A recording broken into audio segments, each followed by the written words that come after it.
Assalamualaikum warahmatullahi wabarakatuh. Selamat siang kakak semuanya. Kita lanjut lagi ceritanya ya. Di cerita sebelumnya, Dilan dikenalkan dengan seorang gadis yang bernama Joyce, dan dia datang ke tempat syuting untuk menemui Dilan. Tetapi Dilan menolaknya dengan mentah-mentah. Oke, langsung saja ke ceritanya. Selamat mendengarkan.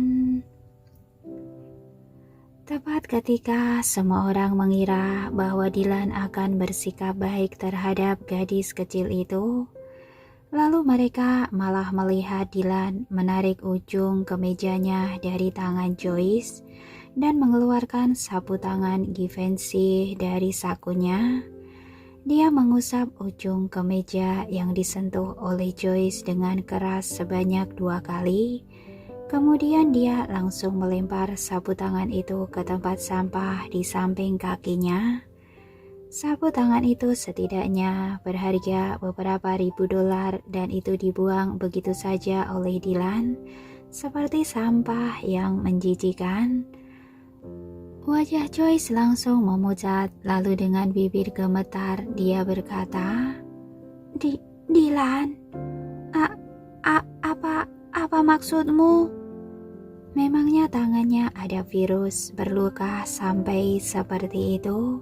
Dengan tatapan yang dingin, Dilan berkata, tidak ada maksud apa-apa. Aku tidak suka orang lain menyentuhku. Lain kali, jangan mengantarkan barang kepadaku, atau setiap kali kau mengantarkannya, aku akan membuangnya juga. Kali ini, aku anggap kau tidak tahu, jadi bawa pulang saja semuanya. Sekalian, kau katakan kepada mamaku untuk berhenti membuat keputusan atas diriku. Setelah selesai berbicara, lalu dia melangkahkan kakinya dan berjalan keluar tanpa menoleh ke arah Joyce lagi. Ucapan ini tidak hanya ditujukan kepada Joyce saja, tetapi sebenarnya dia sangat tidak menyukai semua lawan jenis, dan dia bahkan tidak bisa memberikan sedikit pun kesabarannya kepada mereka. Alicia adalah pengecualian, juga satu-satunya pengecualian yang pernah ada. Dia bahkan tidak mengerti apa maksud dari pengecualian ini baginya. Joyce berdiri di sana dan melihat Dilan pergi tanpa menunjukkan ekspresi apapun kepadanya. Dia dapat merasakan bahwa semua orang yang ada di ruangan itu sekarang sedang menatapnya, baik mengejek ataupun menghinanya. Tatapan mereka seolah-olah seperti paku yang menancap ke jantungnya satu demi satu sampai penuh dengan darah. Dia menggigit bibirnya dengan erat dan berlari keluar dengan mata yang memerah. Penghinaan yang dia derita hari ini harus dibayar olehnya di kemudian hari, terutama si pelayan itu. Di sisi lain, Dilan berlari di sepanjang jalan dan akhirnya dapat menyusul Alicia yang baru saja membuka pintu mobil taksi dan hendak masuk ke dalam. Dengan tangannya yang terlulur panjang, dia meraih tangan Alicia dan bertanya, "Kau mau kemana?" Alicia tidak tahu mengapa dia tiba-tiba merasa agak sulit menghadapi Dilan. Dia merasa seperti tak dapat mengendalikan dirinya ingin pergi kemana. Alicia tidak menatap Dilan, dia hanya menundukkan kepalanya dan berkata, "Tentu saja, aku mau pulang setelah selesai syuting. Aku bisa pergi kemana lagi?" Dilan langsung membantunya menutup pintu mobil dan membiarkan si sopir taksi pergi. Lalu dia berkata kepada Alicia, "Ada sesuatu yang ingin aku tanyakan kepadamu. Jangan pulang dulu, aku akan mengantarmu nanti." Alicia melirik taksi yang akan pergi lalu menarik nafas dalam-dalam kemudian menoleh dan bertanya pada Dilan, "Apa yang ingin kau tanyakan kepadaku?" Dilan membuka mulutnya, tetapi dia malah lebih dulu menjelaskan, aku tidak kenal dengan gadis itu. Sekarang, mamaku membuatnya tinggal di rumahku. Kau jangan salah paham." Kemudian Alicia langsung menatap ke Dilan dan bertanya, "Mengapa aku harus salah paham? Tidak peduli dia mau tinggal di rumahmu atau tidak, atau apakah kalian berdua berhubungan atau tidak. Sepertinya ini semua tidak ada hubungannya denganku, kan? Jika ini yang ingin kau katakan kepadaku, maka kau tak perlu khawatir. Aku sama sekali tidak peduli. Jika tak ada hal lainnya lagi, aku akan pulang sekarang." Selesai berbicara, Alicia mengangkat tangannya untuk mencari taksi, tetapi sesaat berikutnya Dilan meraih pergelangan tangannya yang terangkat. Dilan menggenggam tangannya dengan erat dan memaksanya untuk menatap langsung ke arahnya. Dahi Dilan tanpa ada tonjolan urat biru, seolah-olah dia berusaha sekuat tenaga untuk menahan perasaan emosi tertentu. Dia menatap Alicia dan bertanya dengan suara rendah, "Apakah kau benar-benar sedikit pun tidak peduli?" Alicia balik bertanya, "Kenapa aku harus peduli? Aku bukan siapa-siapamu." "Siapa bilang kau bukan siapa-siapaku?" Suara Dilan tiba-tiba meninggi. Namun setelah dia selesai mengatakan itu, dia sendiri juga tertegun. Ya, Alicia sama sekali bukan siapa-siapanya.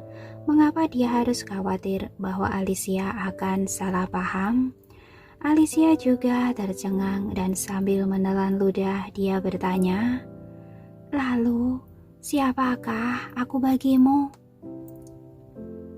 "Kau adalah..." ujar Dilan. Tiba-tiba hatinya sepertinya tercekik. Kemudian dia berkata, "Kau adalah temanku, mitraku, penyelamatku." Alicia bertanya dengan geli, "Semua hubungan yang kau sebutkan ini, kurasa aku tidak perlu merasa keberatan jika kau memiliki hubungan dengan gadis lain, kan?" Sambil menggaruk lehernya, Dilan berkata, "Di antara kami berempat, setiap kali kami ingin memiliki pacar, pasti akan saling meminta pendapat masing-masing. Gadis itu bukan tipeku. Aku hanya ingin memberitahumu, kau adalah temanku, jadi aku tidak berharap kau salah paham nantinya." Untuk sementara, Alicia tidak tahu harus berkata apa. Dia merasa ada sedikit kebahagiaan di hatinya yang entah dari mana datangnya, tetapi di dalam hatinya juga ada sedikit sentuhan kekecewaan yang tidak bisa dia katakan. Dan pada akhirnya dia hanya menjawab dengan, "Oh," dengan perasaan sesak dan bertanya, "Kalau begitu, apakah masih ada hal lainnya? Kau baru saja mengatakan bahwa ada sesuatu yang ingin kau tanyakan kepadaku. Apa itu?" Dan baru pada saat itulah Dilan teringat kembali pada hal yang paling penting ini. Lalu dia berkata, "Sebelumnya, aku mengusulkan agar kau berpura-pura menjadi pacarku. Bagaimana pendapatmu mengenai hal ini?" Alicia tampak terkejut. Dia benar-benar melupakan masalah ini. Dan saat Dilan mengatakannya sekarang, dia baru teringat kembali. Aku rasa itu tidak terlalu baik." Alicia berpikir sejenak dan berkata, "Jika aku berpura-pura sebagai pacarmu, lalu nantinya malah menjadi menghalangi jodohmu, bagaimana? Aku dengar dari mereka bahwa mamamu sepertinya sedang mengkhawatirkanmu dan memintamu untuk mencari pacar." "Itu karena dia sedang cemas, dan oleh karena itu aku juga jadi cemas." Dilan merentangkan tangannya dan berkata, "Kau juga sudah lihat tadi bahwa gadis itu adalah pasangan yang akan dijodohkan oleh mamaku. Aku tidak ingin menikah dengan orang yang bukan dipilih oleh diriku sendiri. Jadi, aku perlu seseorang untuk menghalangi perjodohan itu. Alicia menjawab oh lagi dan berkata, "Oh, karena dia adalah pasangan yang akan dijodohkan kepadamu. Sebaiknya kau mencoba berteman dulu dengannya. Menurutku, gadis itu sangat lembut dan dia juga terlihat cukup baik." Aku tidak suka tipe yang seperti dia itu. Jadi, kau suka tipe yang seperti apa? Aku suka. Dylan menatapnya lekat-lekat lalu membuka mulutnya dan berkata setelah beberapa detik, "Pokoknya, bukan tipe yang seperti dia itu. Kau harus membantuku." "Kalau aku membantumu, apa untungnya bagiku?" "Keuntungannya adalah kau bisa mendominasi dengan gelar Nyonya Muda Torres." Alicia tersenyum dan berkata, "Kalau begitu, aku akan mempertimbangkannya." "Benarkah?" Mata Dylan langsung berbinar. Alicia terbatuk ringan dan berkata, "Lihat saja nanti. David memintaku untuk pulang lebih awal setelah selesai syuting. Mungkin dia ada perlu denganku, jadi aku pulang dulu ya." Dylan yang belum mendapatkan jawaban pasti, hatinya masih terasa galau, tetapi dia juga tidak bisa memaksa Alicia untuk langsung setuju. Jadi mau tak mau, dia hanya bisa menganggukkan kepalanya dan berkata, "Kalau begitu, aku akan mengantarmu pulang." "Jangan." Alicia buru-buru berhenti. "Jika kau mengantarku pulang, nanti David akan memikirkan rencana aneh lagi. Aku pulang dengan taksi saja." "Tidak aman bagi seorang gadis untuk pulang dengan taksi sendirian. Aku akan meminta manajer Cedric untuk mengantarmu pulang." Setelah itu, Dylan langsung menelpon manajer untuk datang dan memaksa Alicia untuk pulang dengan diantar oleh manajer Cedric. Ekspresi Dylan yang seolah-olah tidak peduli dengan apapun terus menatap mobil yang ditumpangi Alicia sampai menghilang dari pandangannya, dan dia sendiri pun merasa kehedanan. Jangan-jangan apa yang dikatakan Xavier itu benar. Apakah dia benar-benar telah menyukai Alicia? Tetapi kemudian Dylan menggelengkan kepalanya. Tidak mungkin, sama sekali tidak mungkin. Dia mengetahui dengan jelas bahwa Alicia benar-benar tidak memiliki perasaan terhadapnya dalam hal itu sekarang. Memangnya Dylan itu siapa? Dia tidak akan pernah menyukai seseorang yang bahkan tidak menyukai dirinya sendiri. Dia pasti sedang berhalusinasi. Seperti yang dia katakan tadi, dia hanya menganggap Alicia sebagai teman, mitra, dan penyelamatnya saja. Adapun pacar palsu yang dia usulkan itu hanya untuk menghalangi perjodohan tidak jelas yang ditujukan kepadanya. Sama sekali tidak ada rencana lainnya. Memang seperti itu. Di sisi lain, Joyce pulang dengan taksi. Dia meminta si sopir taksi untuk melaju dengan cepat. Sesampainya di rumah, kebetulan dia melihat Marlina sedang berdiri di depan pintu. Marlina yang melihat dari jauh bahwa Joyce pulang dengan kantong-kantong kue itu, dengan cepat menghampirinya dan bertanya, "Ada apa? Mengapa kau membawa kue-kue ini kembali lagi?" Mata Joyce langsung memerah dan air matanya menetes. "Aku..." Untuk beberapa saat dia tidak mengatakannya dan hanya menangis. Marlina yang tidak tega melihatnya segera mengeluarkan ponselnya dan berkata, "Pasti bocah bau tengik itu yang telah menindasmu. Aku akan menelponnya sekarang dan memintanya untuk pulang dan meminta maaf kepadamu." "Jangan." Dengan cepat Joyce meraih tangan Marlina dan berkata, "Tante Marlina, Jangan telepon dia. Dia telah memiliki seseorang yang dia sukai. Jadi wajar jika dia menolak kue-kue pemberianku ini di depan gadis itu. Kelopak mata Marlina terangkat dengan terkejut. Orang yang dia sukai, kau sudah melihatnya? Haa. Joyce menyeka air matanya dan berkata dengan ekspresi seolah-olah tak ada masalah yang terjadi.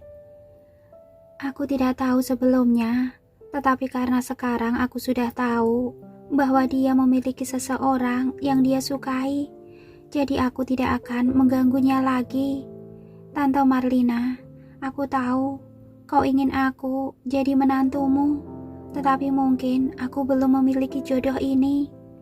Ucapan Joyce yang begitu belak-belakan dan murah hati membuat Marlina merasa sangat puas. Mau tak mau dia bertanya, sebenarnya tante yang tidak berjodoh, tetapi apakah kau tahu siapa gadis yang dia sukai itu? Tidak sembarangan orang bisa menikah ke dalam keluarga Torresku. Di dalam hati tante, kau adalah calon yang paling cocok sebagai menantu perempuanku. Joyce pura-pura mengingat-ingat dan berkata, gadis itu sangat cantik. Dia mengenakan seragam cafe Skywall. Aku pikir dia pasti adalah seorang karyawan di sana. Apa? Marlina langsung meninggikan suaranya. Seragam cafe Skywalk? Apakah gadis itu seorang pelayan? Wajah Marlina langsung menggelap dan tidak dapat mempercayainya. Joyce mengangguk dan berkata, kalau tak salah, dia adalah pelayan di cafe Skywalk karena dia mengenakan seragam cafe Skywalk. Kalau bukan seorang pelayan, lalu untuk apa dia mengenakan seragam cafe Skywalk? Benar-benar tidak tahu diri. Tidak tahu diri. Marlina langsung berjalan mondar-mandir dan berkata dengan marah, dianggap apa keluarga Torresku ini? Seorang pelayan juga ingin menikah ke dalam keluarga Torresku. Dia benar-benar sedang bermimpi di siang bolong, seperti pungguk merindukan bulan saja.